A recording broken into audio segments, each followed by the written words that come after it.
Hi there, how are you? Nice to meet you. What you doing? Everybody knows. So for America, and we were in a war. We are so proud of you.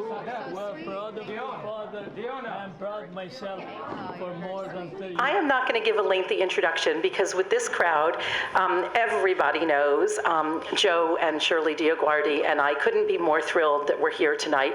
I just want to make sure that everybody got a copy of the book as they were supposed to, and a copy of the pamphlet that gives some important background information. And if you didn't, you can see me or Antonella, my colleague in the back, and we'll help you. But more than anything else, I am going to welcome Shirley up to the podium right now to say a few words about the film we're about to see and the filmmaker. So again, thank you very much. Shirley. Thank you. Lisa, thank you. And Joe and I deeply appreciate that, by the way, you and Antonella really did everything to make this evening a reality. I want to welcome everyone in this room, and Joe and I are very pleased that this event has brought together our Italian friends, including members of the Columbus Citizens Foundation and some members of the board of directors, of course, our Albanian friends, including some members of the Albanian-American Civic League and our board of directors, and at least one of our DioGuardi, or no, I take that back, at least two of our DioGuardi family members are here, Italian Albanians, called our Bresh, I think many of you know that, recognize that term, whose ancestors came from Albania to southern Italy in the 15th century. Now, Dr. Fatun Bislimi is now going to present on, I assume, this screen, in front of us, our journey into the history of Joe in Congress from 1984 to 1989, the early years of the Albanian-American Civic League from 1989 to 1993, with a few highlights from 1994 to 2008 in the epilogue, which I constructed because I was the Civic League's Balkan Affairs Advisor beginning in 1994. So before Fatun joins us, however, I want to briefly summarize his very unique background. And some of you in this room know him. Fatun first escaped Kosovo at the start of the 1998-1999 war in Kosovo, and he became a refugee in the United States. He was accepted into the family of a Protestant minister in Texas. In 2002, he reached out to Joe and me, actually. He was a student at that time at the Texas Lutheran University, and he was asking for financial support to attend a youth conference in Prague, where he was going to make a PowerPoint presentation about what was happening to Kosovar Albanians. He was one of just 50 high school students who were selected, and the European professors who evaluated the presentations ranked him as #1. Fatun then graduated from Texas Lutheran University summa cum laude in 2005, and with our financial help, he moved on to Harvard University. He graduated from the Kennedy School of Government in 2007. In 2010, Fatun obtained a master's degree in international relations from Dalhousie University in Halifax, Canada. And then a decade later, he earned a PhD in political science, and that was at the University of Sunderland in England. As he moved back and forth from Canada to Kosovo, ultimately becoming a member of the Kosovo Parliament. He served though only one term, and that was 2019 to 2021. Fatun has worked with Joe and me and the members of the board of our Albanian-American Civic League for 20 years, all oriented primarily, not exclusively, but primarily on resolving the Serbia-Kosovo conflict. And as you know, we haven't resolved it completely. He's in Edmonton, Canada, because he married Nura Dauti, whose Kosovar Albanian family also escaped Kosovo during the war.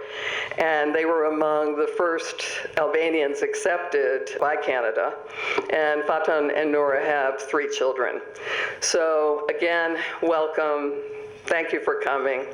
Grazie.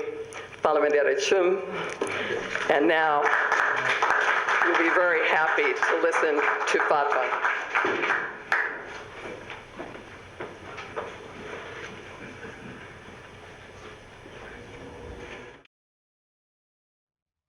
Hello to all of you who have gathered today at the Columbus Citizens Foundation. A wonderful place. Been there before many times with Joe and Shirley. I'm sorry I couldn't join you in person today, but I'm very happy to share this message with you, and I'll try to be as brief as I can. I know that other people are going to speak because you want to hear from Joe, obviously, and from Shirley, and so I'll try to stick to what my job is. And my job today is to tell you briefly about what this book is that I had the honor of putting together, The Albanian Quest for Freedom and the End of Yugoslavia, Honorable Joseph J. DioGuardi, and the Albanian-American Civic League 1985-1993, is the first in a series of books we're going to be releasing to document the wonderful history of the tireless work that Joe DioGuardi initially, along with the support of key members of the Albanian-American community, later joined by Shirley, Cloyes, DioGuardi, have done for over 3 decades now in support of human rights for the Albanian nation in the Balkans, and especially in support of Kosovo, the newest country in Europe, which declared independence in 2008, finally.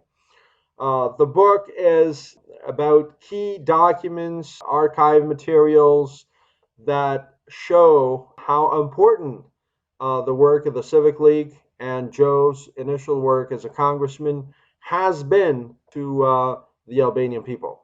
A nation of some 7 million in the Balkans, divided into different countries through artificial borders, I would say. Without any further ado, I'd like to start talking to you briefly about the book and what I call the key moments in the book. Now, thank you for having ordered a copy of it, and for I'm sure each one of you now has a copy in front of them. And as I speak, I'll mention some page numbers that you can open the book to and see exactly what I'm talking about. So the election of Joe to Congress in 1984, in the fall of 1984, for many in the Albanian world is considered a miracle. I call it a blessing because it seems like without that little blessing, the history of the Albanian nation and the history of Europe per se would have been probably different than what it is now. Joe has served in the United States Congress, as you know, between 1984, in the fall of 84 when he was elected, till 1989, a couple of terms there. And as soon as he kind of was sworn in, he was celebrating his 45th birthday in September 1985, when some Albanian Americans who had supported his election to Congress were in attendance and overheard his father, Joe Sr., speak in Albanian to his younger sister. Now, that was a big thing for the Albanian Americans, and they never stopped calling Joe's office, even going to his house in New York to ask him for support for the Albanian people in what was then Yugoslavia, a very powerful country in southeastern Europe. Joe, when he learned his story about his roots, Albanian roots, you know, he's Albanian kind of as much as he's Italian, and he's proud of his heritage, both his Italian and his Arbresh Albanian roots, and that's a wonderful thing when you share a combination of these two wonderful historic people. I would say, you know, both Albanians and Italians have lived in good, friendly, neighborly relations for a long time. When Joe understood what the Albanian people of Kosovo were suffering under the regime of Yugoslavia, initially a communist regime of Yugoslavia, he took it upon himself to do something that would save and help save his father's people. So in June of 1986, to be exact, June 17, 1986, Joe introduced the first ever resolution in the House of Representatives condemning the repression of ethnic Albanians by the federal government of socialist Yugoslavia at that time. This was the first time members in the U.S. Congress were hearing about the people of Kosovo, about ethnic Albanians in Kosovo, and what they were going through under the regime of communist Yugoslavia at that time. And it was only one signatory to this resolution, and that was Representative Joe DioGuardi, because nobody else knew much about what was happening in Yugoslavia, much less about the ethnic Albanians who are a majority, who were and still are a majority in Kosovo, and were being completely repressed against, discriminated against by the federal government of communist Yugoslavia at that time. He enlisted the support of a key notable senator at the time, Bob Dole, a good friend of Joe's, who then became also a good friend of the Albanian people. And so two people introduced this concurrent resolution in the House, Joe DioGuardi, and in the Senate, Bob Dole. However, you have this resolution in page 39, by the way. Just looking at it and the language of it, it shows how Joe had gotten a very deep and thorough understanding of what was happening in Kosovo, and it took him a year of tireless, intense work to educate and convince other members of Congress. So by July of 1987, he reintroduced the same resolution in the House and obviously in the Senate also. But now this time around, this resolution did not have just a signature to it. Indeed, Joe's efforts paid off. This resolution, just a year later, in July of 1987, and you have that in page 67 of your book, included now, apart from Joe's signature, another 56 members of Congress would sign on to it. 56 members of Congress, and I tell you what, getting 56 members of Congress to sign onto a resolution that condemns the Federal Republic of Communist Yugoslavia at the time, we're talking 1987, about the rights of the ethnic Albanian people in Kosovo, was not an easy task. But hey, we know Joe, and for those of you who know him personally, know that he's a man of hard tasks, a man of tough issues, a man that gets things done with a lot of other people would either give up or not even try at all. This is my first moment of the book. I think this is very crucial because in 1986, when he introduces the first resolution, and then 87, when he's introduced the second resolution with 56 other signatures to it, nobody else was talking about Kosovo. Not even the Democratic League of Kosovo, a national movement for independence, which was led by Kosovo's historic president, Dr. Ibrahim Rugova, was not created until 1989.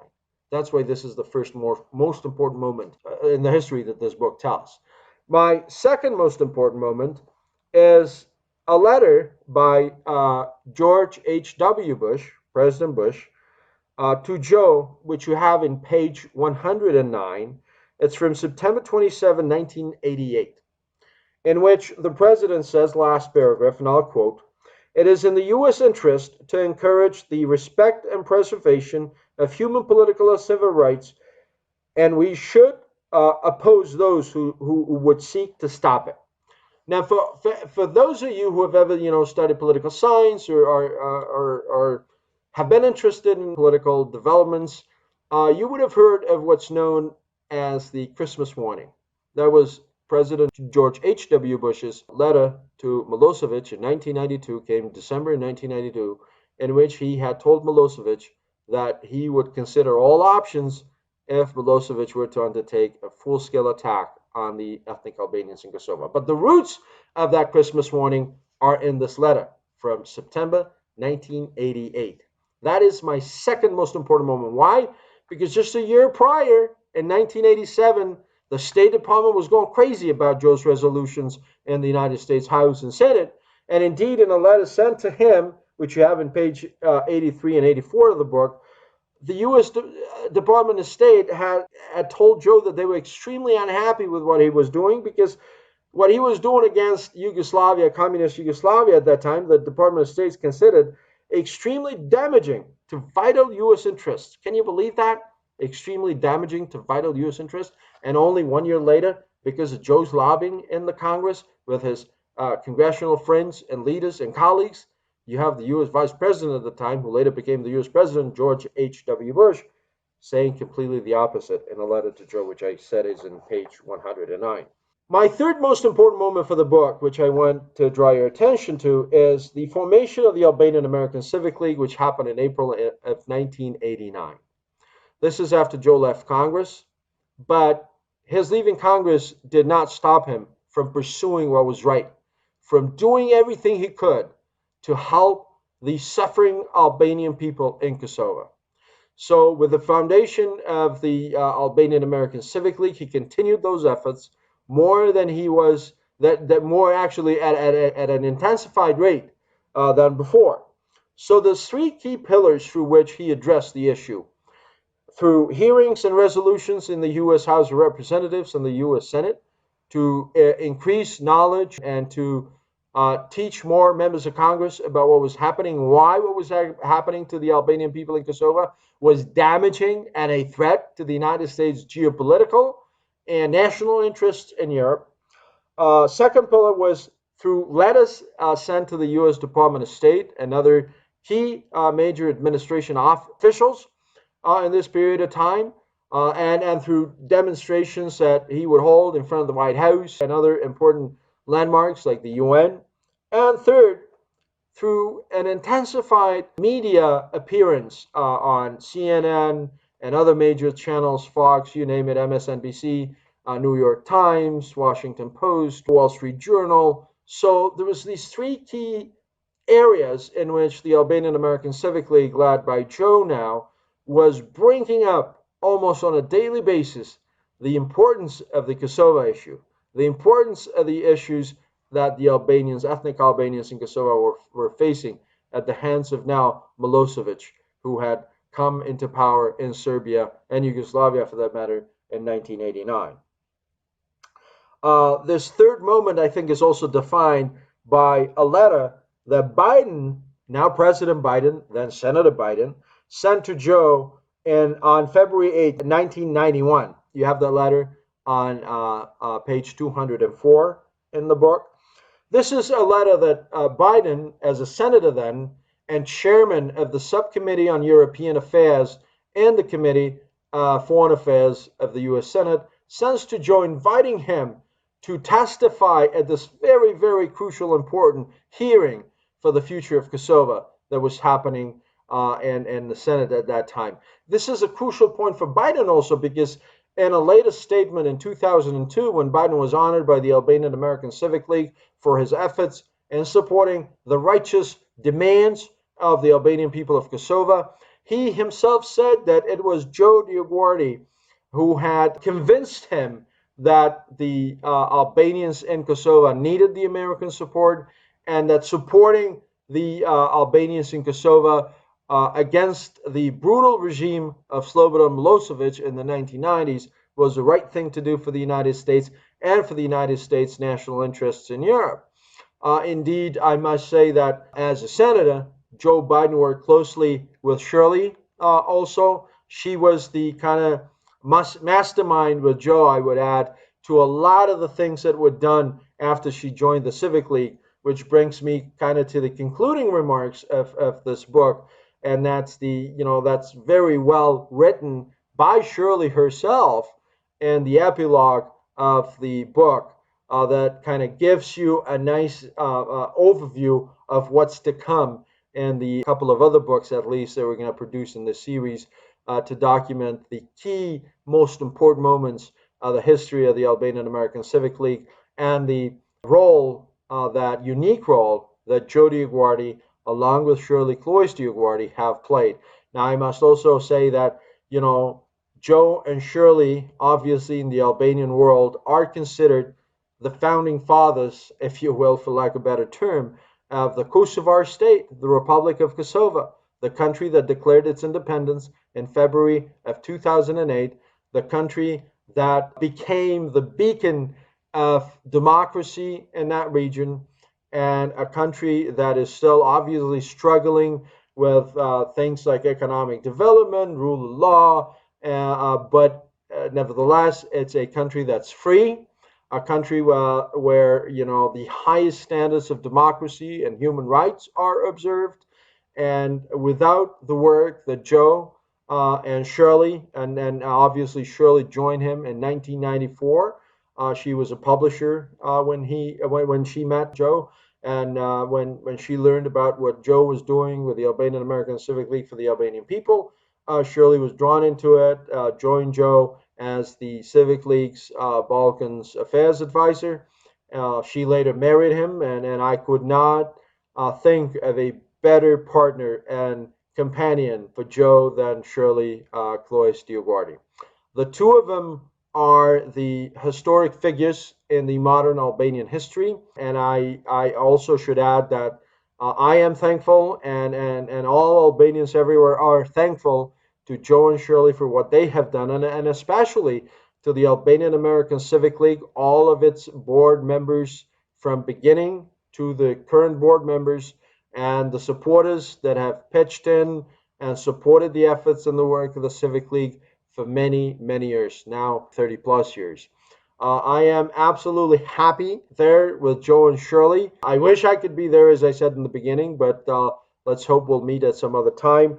But this is an important thing to celebrate, an important book to celebrate, because it demonstrates what the will of a congressman, the will of a person who perseveres and never gives up, regardless of how tough and how hard the battles are.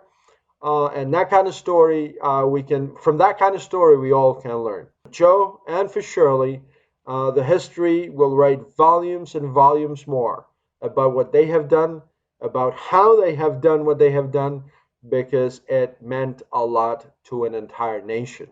Their work has not only been about Kosovo. Let's not forget, they've also done a marvelous job to bring democracy to Albania, to bring equality and civil and political rights to the Albanians and ethnic Albanians in Macedonia, Preševa Valley, Montenegro, and other parts where Albanians live. So to the Albanian nations, these are people, Joe and Shirley, along with the Albanian-American Civic League, and as I said, board of directors of the Civic League, from the beginning to those who serve now, they are held in high esteem and with utmost respect from anyone in the Albanian world. I don't want to take more of your time. Please enjoy being together with Joe and Shirley and some of the board members from our Albanian-American Civic League and some other Albanian Americans who joined you. Albanians and Italians have a lot in common, and their history has a lot from which they both can learn and appreciate one another as neighbors and good nations on the face of this earth. And obviously, being American on top of that is kind of like putting the cherry on the cake. So thank you all. Enjoy being together, as I said, and let's hope I'll be able to join you in the next event at the Columbus Citizens Foundation. Have a wonderful day. Bye-bye.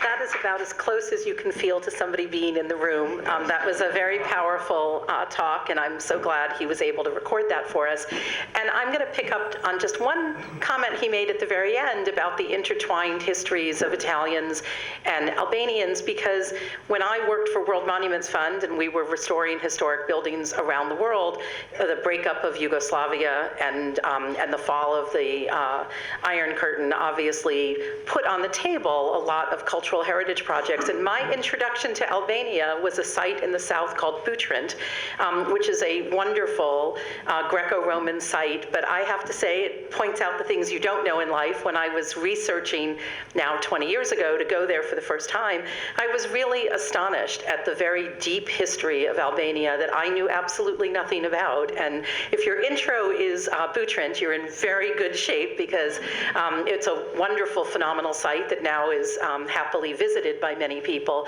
but really was very unknown even to people in the cultural heritage world. So, you know, his comment that Italian and Albanian culture is very intertwined really goes back to Roman times, and there's a wonderful, fascinating history to learn in that region, and you all know it, but some of us still have a lot to learn.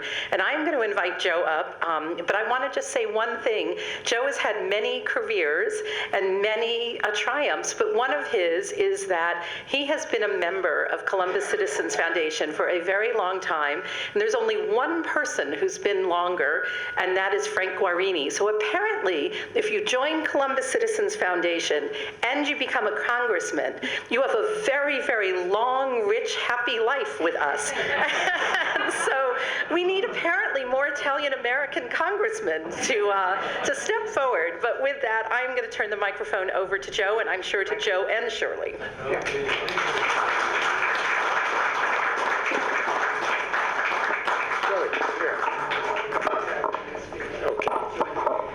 We have some very special people here, and I need to introduce one right now, because what you heard here would not have been possible without the help of a very powerful congressman.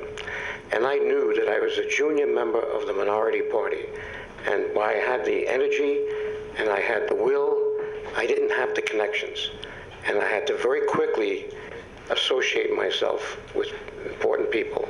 And as you heard, the first resolution was with Bob Dole. I didn't know him that well, but I reached out to him, and he started to get to know me, and he got enchanted. Now, it's funny, he didn't tell me at that time he was going to run for the president, but he had in the back of his mind, Joe, how did you raise all that money? And I said, you got to meet the Albanian people. He says, how can I do that? I'll bring you to New York. So I brought him to Bruno's restaurant. Here is Bruno. So Bob Dole comes in 1986, and in the book is a letter from Bob Dole to me right after that, how wonderful it was to come to New York, Joe, and meet the Albanian people. Now, there's another one, and it's Congressman Tom Lantos, and we have his daughter right here with us now. Katrina, stand up. This is Katrina Lantos Sweat, and her husband, Ambassador Sweat, was a congressman too, but he was the ambassador also to Denmark, I think it was, right? So thank you for coming down from New Hampshire, right? Not easy to make that trip. Thank God there was no snow. I'm so happy you came.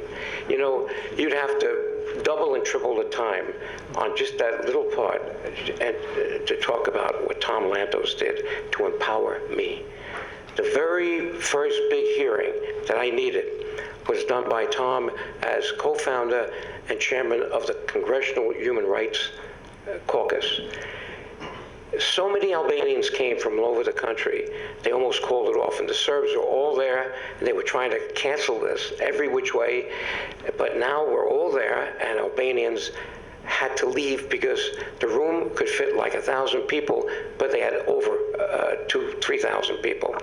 So I had to get up in my own inimitable way, and I had to be like a sergeant in the army, and I was at Fort Dix, use my loud voice, and I said, fellas, ladies, mainly men, but I said, you must leave now.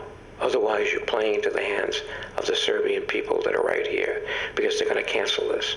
And if you came from all over the country to have your voice heard, and I'm right here with Congressman Lantos and many other congressmen, it would be a shame, wouldn't it? So I made that point. They walked out, and I said, if you walk out, I will come out from time to time and address you. And I did. This is right in front of the Hart Building, where that big room was. So there's an amazing history here, an amazing history, and it's yet to be all told. And as you heard, this is 1 in 3 books, and the second book is already underway, because Shirley played such a critical role when she came and joined me in 1994. We worked together, and we got married 5 years later, but we then built a record, which was a foundation that led to a new state called Kosovo. And Tom Lantos had a lot to do with that, as you know. Your father, of blessed memory. In fact, it was February 2008, and Tom had contracted, I think, some form of cancer and died like within a week before George W. Bush was the first one to declare Kosovo an independent state. So in this room, you have a lot of history, and we got to really tease this history out and tell the whole story as Fatan did. Now, as you can see, Fatan's a scholar. He took the art. Now, thank God I was a CPA, because I kept everything. Every piece of paper, all the photos, and I got archives like you can't believe. The biggest problem Shirley and I have right now is, where are we going to put this? We can't trust Europe right now. We can't trust even the Balkans, because the Serbs are still a powerful entity there, and so I don't know where it's going to go. But we're going to find a place, because this has to be displayed electronically, because it's amazing. We've got hundreds of YouTube videos just on Albanians, and many full editions of the hearings that we had. And that's important to play for people who want to see it. Now today, if you put a YouTube video up, if it's more than 5 or 10 minutes, people, would not see it. But we have some hearings like that big one, 1990, 5 hours. Can you imagine your father conducting a hearing and he didn't relent? He had the same energy as I had, and we really took on the Serbs in a big way, a really big way. And I should say, it wasn't just Kosovo. When Tom told me one day, and this is not in the book, and it may be in a future book, he says, Joe, I see how popular you are with the Albanian people. I'm almost positive you're going to get an invitation to go to Albania. Now, Albania was like a closed state. It was like a prison. They had a psychotic prime minister called Enver Hoxha. Now, he died, and 5 years later, a more decent dictator came in, Ramiz Alia. So what happened was, right here on 79th Street, Albania had an office because they had representation in the United Nations. I started getting calls, and I even remember the name of the communist operative. His name was Bashkim Patarka, if you don't remember that name. He started to entice me with the idea that I would be honored like you can't believe if you came to Albania. But then I had other Albanians who knew the disaster that Albania was, that said, God forbid, Joe, you go to Albania. I mean, here you are, a so-called conservative Republican, and the only reason I'm conservative is that I'm a CPA. I want to balance the books. I want a good count. That doesn't mean I'm conservative for human rights and all the nonsense you hear. That's why labels don't work anymore, especially party labels. But he told me, Tom Lantos, if it ever happens that you get that invitation, my dream, because I'm born in Hungary, I know the Albanian people. He was the only one that knew the word Kosovo in 1986. Only one. Not even Bob Dole knew the word Kosovo, because Kosovo was buried 5 levels down in a confederal republic called Yugoslavia that had 6 republics, 2 provinces, each representing different groups: Bosnians, Albanians, Macedonians, Croatians. It's amazing. And they had a leader called Tito. And Tito was very clever, like Skanderbeg. He knew how to play both sides.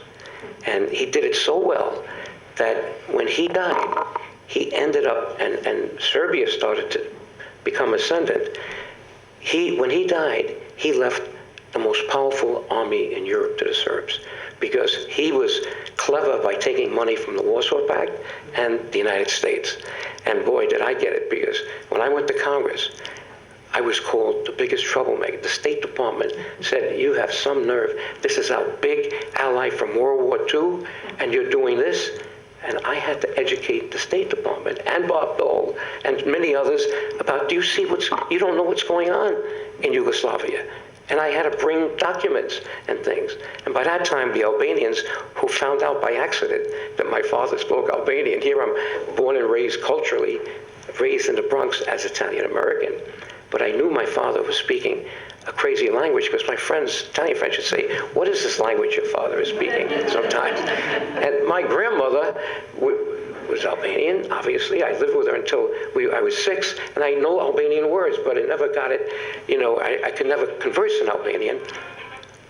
And so here I am in the Bronx, thinking my father is speaking a dialect of Italian until I get to Congress and I see him speaking to Albanians from Yugoslavia, who came with my finance director, a very wealthy guy, Irishman, Bill Casson. He died only a few years later.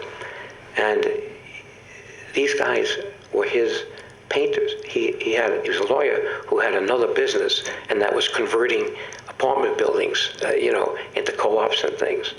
And so here I am there watching my father speaking to his workers who I knew were not Italian, who came from Yugoslavia, and they came running up to me saying, "How is it that your father's speaking Albanian? We came here thinking you're Italian-American." I says, "Well, I know my grandmother used to tell me all these stories," and I says, "Grandma, they had no education. My father, before that, they were farmers, poor farmers from southern Italy." I said, "I keep hearing about the Turks, Grandma. Get me a book." She can never find me that book. He said she was looking for that book for me to read. So, but now I go to Congress, and I come face to face with the reality that my dad was an ethnic Albanian, born in Italy, and that his people had fled the Ottoman Turks 550 years before. And if you look at that booklet we left you, open up and look at the map, and the red dots, National Geographic did that for me and Shirley, because we brought them there. Those red dots are each an Albanian-speaking village in Italy today. And my father, in honor of me and Shirley, they wrote the name Greci right next to Naples. They didn't put Naples there, but they put Greci because that was his village. All right? And that's the most important, because not only to me, because my roots are there, and I've gone there several times, but it also is important in history, because the great general, and you probably don't know that general's name, George Castriati, he had a nickname, Skanderbeg, which was after Alexander the Great. The Turks could not beat him. 25 years with 10,000 soldiers, mainly horsemen. He took on 250,000 Turks in one battle. Now you have to be really clever to knock off in one night 100,000 soldiers. And if I start to tell you that story, you may not want to go see the movie, which we're producing right now. Believe it or not, 12 years, there are men in this room from the Civic League that have contributed, and it looks like Netflix is about to do something. And the importance of that is that George Castriati saved Europe from Islam. The Turks would have done like they did to the Albanians. When the Albanians were chased out, the Turks came after them. You know what they did? If you didn't change your religion and your name, you would be beheaded, like ISIS. That's what was going on in the 15th century. So tens of thousands of Albanians fled into southern Italy. And that's what that little booklet is about. So please read that booklet, because there's a story there. Italians have been very generous to the Albanian people. To try to get a book into Bosnia, or better yet, into Serbia or Preševa, with Albanian language, you can't do it, even today. The Serbs prevent it. They would rather you take a book that's in Serbian and translate it. So they want you to understand that your history is not yours, it's ours, but you can have it in Albanian, but you gotta write it the way we want. Typical communist stuff, okay? But it's a long story. I don't want to get further into it, except to say, thank God I met Shirley by accident. By accident, would you believe it? Here I am taking Bob Dole to this Catholic dinner at the Waldorf Astoria called the Alfred E. Smith Dinner, and we're taking with us Mayor Dinkins. In those days, we had our own issues with a lot of things, but we had a guy, Adam Damaci, who was in communist jails in Yugoslavia and Albania for 28 years. So we had our own Nelson Mandela, and I had to then have a party at Gracie Mansion, and Mayor Dinkins, African-American, allowed it to happen, where we introduced this guy, Adam Damaci, as the Nelson Mandela of the Albanian people. We try to do things to excite people about what we do. There's a lot more to do, and we have to figure out how we can do it. And that day came when I was invited. But I decided, because Albanians came to me and said, if you go to Albania and you don't go to Kosovo first, you're going to be treated as kind of a traitor. it sounds difficult. And because they're going to claim that you're supporting the communists. So I had to trick this guy coming to my office and from 79th Street. I didn't want to turn him off. But when the time came, it's a difficult story. I changed the tickets at the last minute to make sure that I landed in Kosovo first. But then your dad came with me to Kosovo, and we went. It's like going into the belly of the beast, because this was a difficult thing, and we were there to support, Kosovo. But your dad had this vision that Albania could now maybe become a democratic state. But 50 years with communism, you never saw the spirit anymore that was in Kosovo, in Albania. They were killing priests, rabbis. I mean, what they did was incredible. But we went, and I didn't know it. But when we went, your father was very clever. He had visited the CIA, didn't tell me about it, because it was top secret. And CIA empowered him. And I didn't know why he told me, Joe, we're going to visit the Italian embassy. When we left in 1939, when Mussolini came in, we abandoned that. Italy took it over. So we had to take it back. So your father was told by the CIA, go there and see the conditions because we want to do it. And then your father decided, well, as soon as we get back, I'm going to the House floor to say we're bringing democracy to Albania.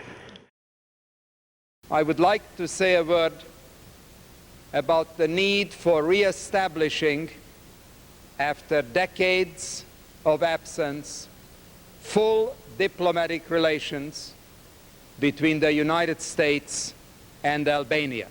You all probably have heard about my daughter, Kara, from American Idol and whatnot. And her husband, Mike, is in back. And there is my grandson, too. Look at him. And he's wearing a tie. Hello, Grayson. Good to see you. Joe's brother, DioGuardi, is also in the room. One of our problems is that we know everyone in this room. Yeah. So we had to make the decision that we weren't going to introduce everybody individually, which we could.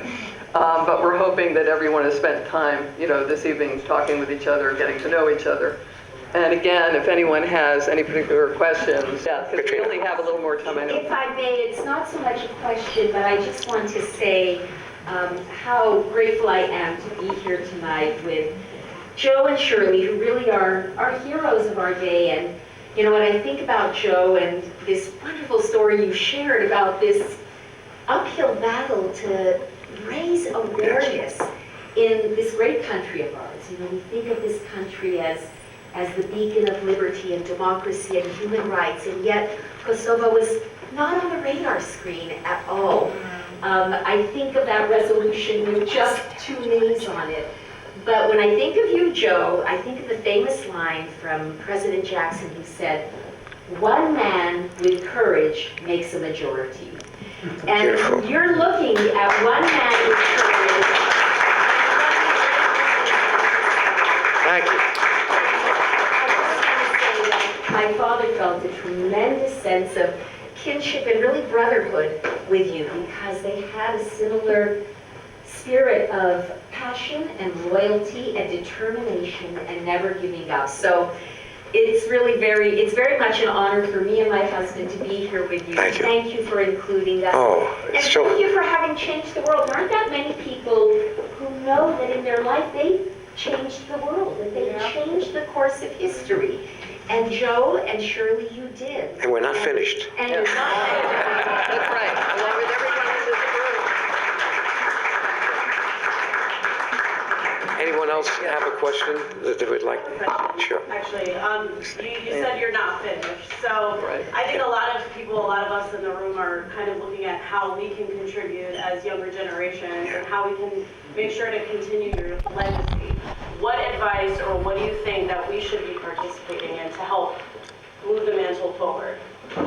Well, I think that's the reason Shirley and I decided to make a foundation for the future by beginning 3 Albanian-American organizations. One is a registered lobby called the Albanian-American Civic League. One is a political action committee that we call the Albanian-American Public Affairs Committee. and that is to give money to congressmen, senators, who have earned that because of what they've done for us. We just did a wonderful, and we're bipartisan. In fact, she's a registered Dem, I'm a registered Republican. I don't believe in parties, but I don't believe in changing parties either. I believe in changing the party. You know, and this is what I'm trying to do at this point. But we just had a wonderful fundraiser a few months ago where we raised so much money for Senator Menendez because he came to our attention as someone who is brave. He was the son of Cuban immigrants, you know, and so now we're trying to get into hearing. Shirley's on the phone. You should hear her with the staff. If you don't get to know the staff, you don't get things done. So we're working right now to get a major hearing. Yeah, I'd like to add to this because one of the issues that I see is that the Albanian-American world, after Kosovo became independent, fractured in 1,000 directions. And when it comes to the work of the Albanian-American Civic League, we're constantly bringing people back to focus on what we do. I mean, of course, people, you know, can go in other directions culturally, et cetera. But what we do is to focus on what's going to happen in the House and the Senate. If we don't continue what Joe first started in the House and the Senate, we're not going to achieve anything. And as you all know, there are 5 countries that have still not recognized Kosovo as an independent state. We have Serbia, absolutely refusing to recognize the independence of Kosovo. And we have, unfortunately, several members of our Congress and on both sides of the aisle who are absolutely unwilling to insist that Serbia first recognize Kosovo before it comes to the table. So what we're trying to do now, and I'm very confident about because I've already been told, I've been working with Senator Menendez's senior staff and with Senator Menendez. And he believes that he will, and he's the exception, big exception. He will go forward and prepare for a hearing. When we finally get to that moment, we're going to let everyone here know and everyone else, and we're hoping that you'll contribute to that process, and of course join us if it's going to be possible to actually be president in Washington, D.C. We don't know yet, or whether we're all going to be on Zoom. But no matter what, just remember that is the focus of what the Civic League is about. And if it's something that you're interested in and becoming involved in, let us know. we are building a wall right now in Pristina. In fact, 2 years ago, the committee, I guess the city council. It took 3 years to get to achieve this. They gave us, and in fact, the mayor called us, Schmidt, and he says, you know, I don't think we ever had a vote that was unanimous in this council, but when they heard Joe and Shirley wanted a part of that park to build this wall, they just gave us. Well, it's with, we have to explain, for a 13-year effort and work with the Kosovo-Israel Friendship Association. And it's all about the fact that Albanians of every single religion came together to save Jews during the Holocaust, okay? So we're going to be doing, we're going to make, well, it's already been made, actually, an enormous statue honoring all the Albanians who made that a reality, but we're trying to have an actual event in the middle of Pristina. And of course, how can we do that when we're all in the middle of the coronavirus? So we're not there yet, but it's something that will eventually happen. We will work on it for at least a few months to spread the information internationally, and of course, we'll invite everyone. That's going to be a wonderful occasion. Now, you know, yeah, but this is good. You know how big we think. I can tell you why we weren't able to do it, because you can't bring important people to the Balkans. With COVID, they may change the planes, we can lose a lot of money. But we're inviting Pope Francis, President Biden, and we've already started the process. I want to put the Albanian people on the map where they belong, especially Kosovo. Thank you all for coming.